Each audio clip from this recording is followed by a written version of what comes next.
Stop scrolling for a second because what I'm about to show you might change how you see your entire portfolio. Right now, at this very moment, the same silver bar is trading for two completely different prices depending on where you try to buy it. Not different grades, not different forms, literally the exact same 1,000 ounce bar of 99.9% pure silver. In New York, your broker shows $71 per ounce. In Tokyo, dealers are demanding $130 for the identical metal. Dubai's matching that price. Singapore can't find any physical supply below 115. This isn't a temporary glitch or some regional quirk in the market. This is the largest price disconnect in precious metals history, and it's screaming that something fundamental is breaking in real time. Think about this for just a moment. When was the last time you saw the exact same product priced at $71 in one store and $130 in another store across town? Not for a day or two, but for weeks on end. It doesn't happen. It can't happen in functioning markets because traders would instantly buy the cheap version and sell it where prices are higher until the gap closes. That's arbitrage, the most basic force in economics. Yet here we are with an 83% price gap that isn't closing, it's actually getting wider. And the reason why should terrify anyone holding retirement accounts or dollar-denominated assets. On January 1st, just days ago, China dropped a bombshell that most Western investors completely missed. They implemented the strictest silver export controls in modern history, not gradually, not as a pilot program, but instantly. Overnight, 65% of the world's refined silver supply became restricted material. Only 44 qualified Chinese exporters can now ship silver internationally, and they're facing quota limits and approval delays that make exporting Chinese silver about as easy as exporting Chinese military secrets. Let that sink in. China refines more silver than the next 5 countries combined. When they effectively lock down 2/3 of global supply without warning, they're not making a minor policy tweak. They're rewriting the entire supply chain for a critical industrial metal that powers everything from solar panels to electronics to medical equipment. Western markets didn't see it coming. Sure, there were whispers last fall, some regulatory draft documents that analysts dismissed as typical government posturing, but the actual implementation caught the industrial world completely flat-footed. Suddenly, manufacturers in Germany, electronics producers in Taiwan, solar companies in Arizona are all scrambling to secure silver supplies outside China's restricted channels. And here's where the math gets really uncomfortable. That remaining 35% of global refined silver flows through the COMEX exchange in New York and the LBMA vaults in London, the same places showing $71 prices while physical markets are demanding double that. According to COMEX data released last week, registered silver inventory, that's the metal actually available for delivery against futures contracts, crashed to 128 million ounces. That's the lowest level since February 2025, and it's happening at exactly the wrong moment, because December delivery demand hit 65 million ounces. Read that number again. In just 1 month, futures holders claimed delivery on over 50% of the available registered stock, not 10%, which would be considered elevated, not 20%, which would trigger quiet concern among exchange officials. Over half the available silver in one delivery month.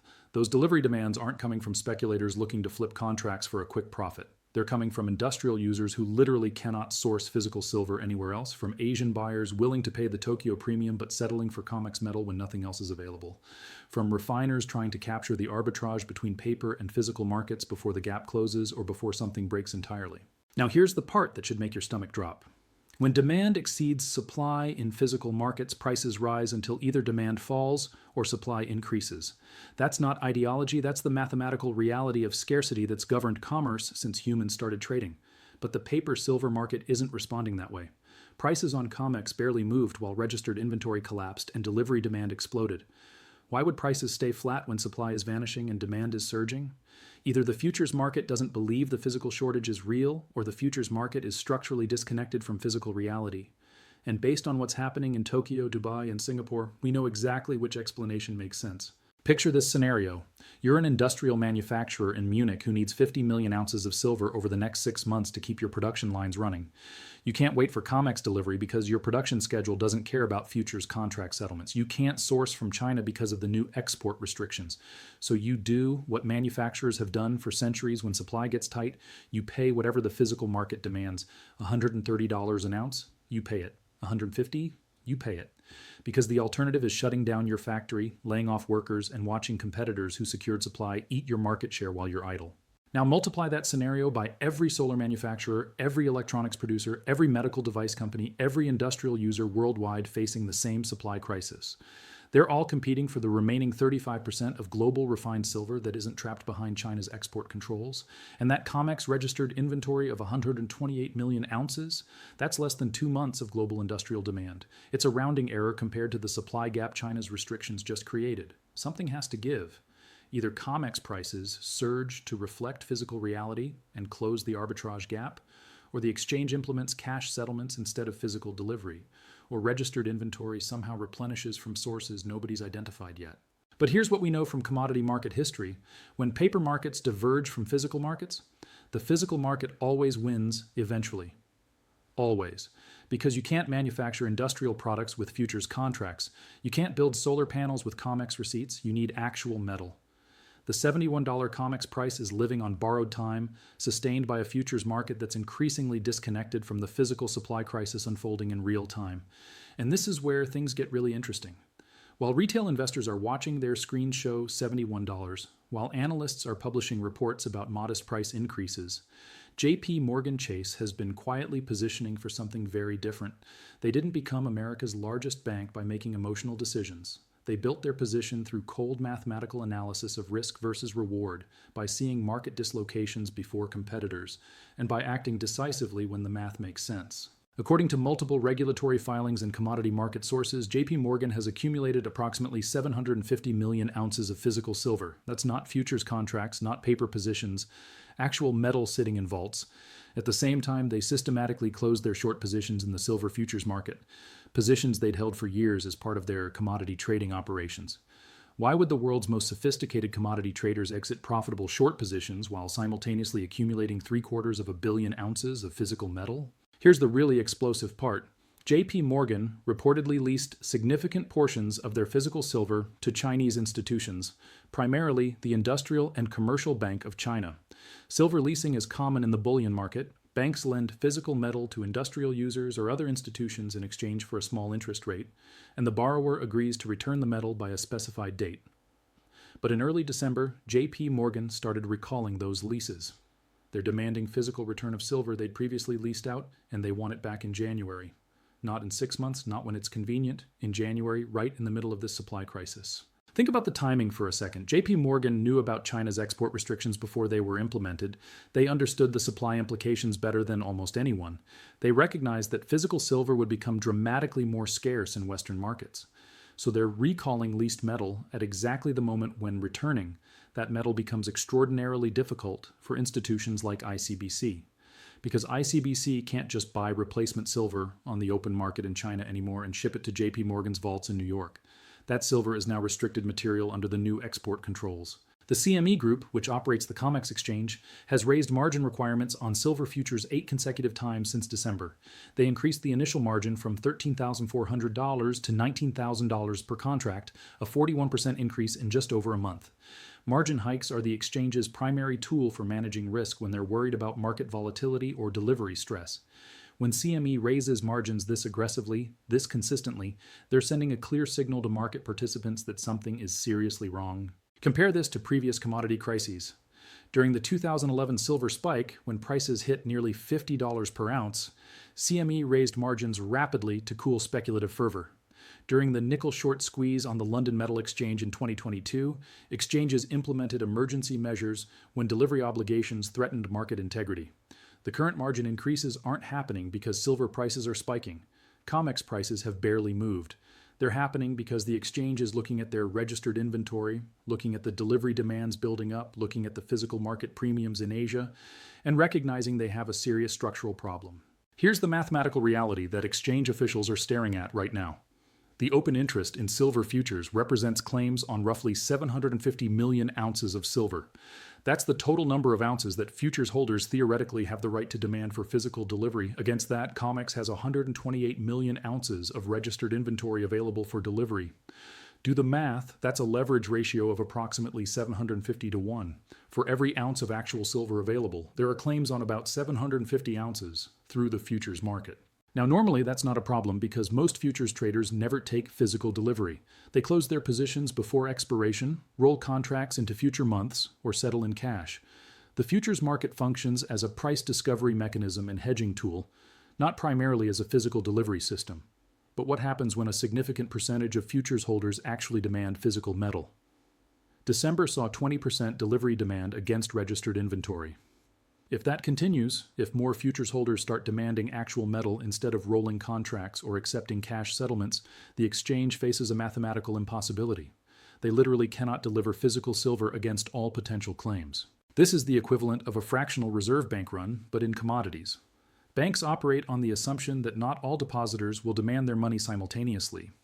COMEX operates on the assumption that not all futures holders will demand physical delivery simultaneously, but when depositors lose confidence in a bank's ability to return their money, they all rush to withdraw at once, and the bank fails. When futures holders lose confidence in an exchange's ability to deliver physical metal, they all demand delivery at once, and the exchange faces either cash settlements that destroy pricing credibility or admitting they cannot fulfill their delivery obligations. Now imagine what happens if COMEX can't deliver physical silver against futures contracts. Suddenly, a COMEX silver contract becomes a completely different financial instrument. It's no longer a claim on actual metal. It's a bet on the paper price settled in dollars with no guarantee of physical delivery. Investors would recognize that paper and physical silver are completely different assets with completely different risk profiles. The entire pricing system that's governed precious metals for decades would collapse as price discovery migrates to physical venues like the Shanghai Gold Exchange. JPMorgan understands this dynamic perfectly, which is why their reported $56 average silver price forecast for 2026 looks catastrophically conservative in light of current physical market conditions.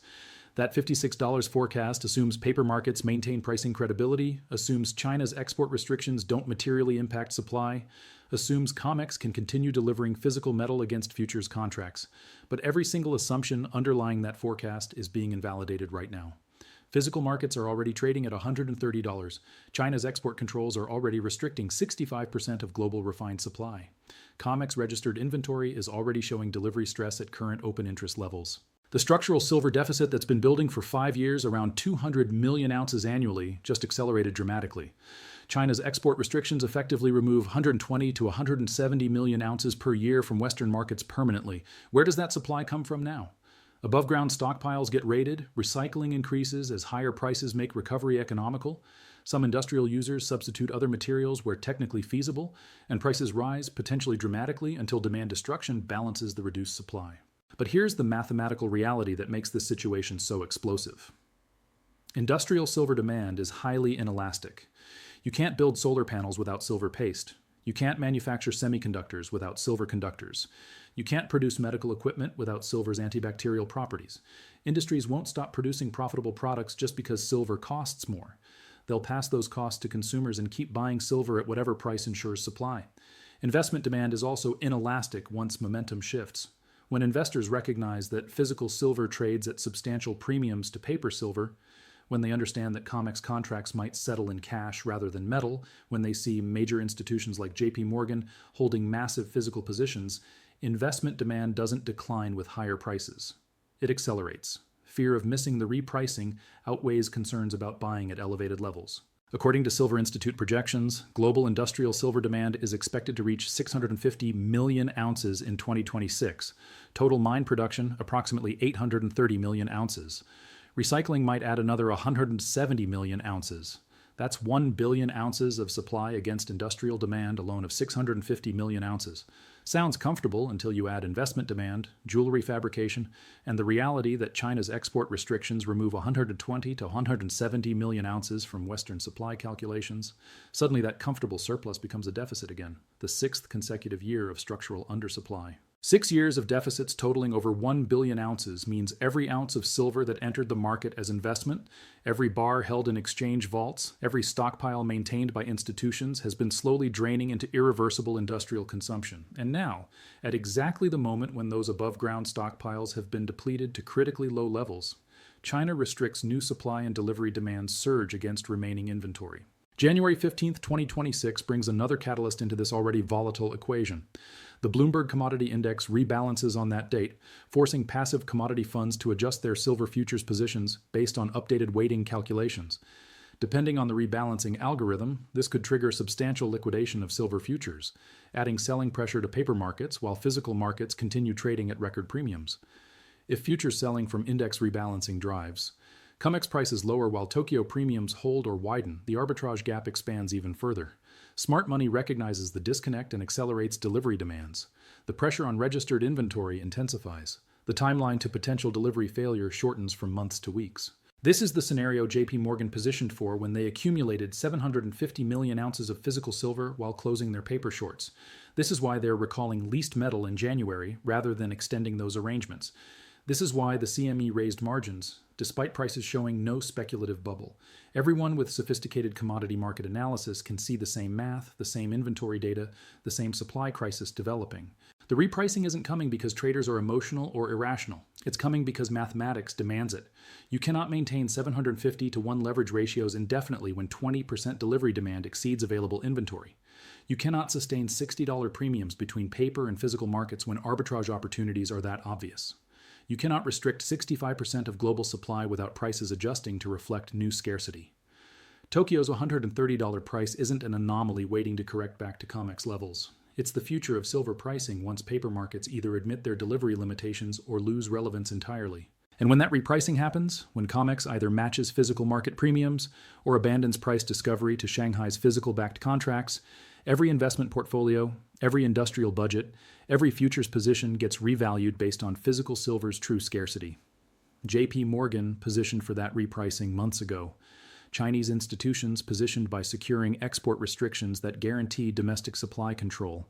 Industrial users are positioning by accepting Tokyo premiums and building strategic inventories. The question isn't whether silver gets repriced. The physical market already did that. The question is when paper markets finally acknowledge what physical reality has been screaming since January 1st. And when that acknowledgement comes, when COMEX screens finally reflect what Tokyo dealers have known for weeks, the adjustment won't be gradual. Markets don't gently reconcile $60 price gaps.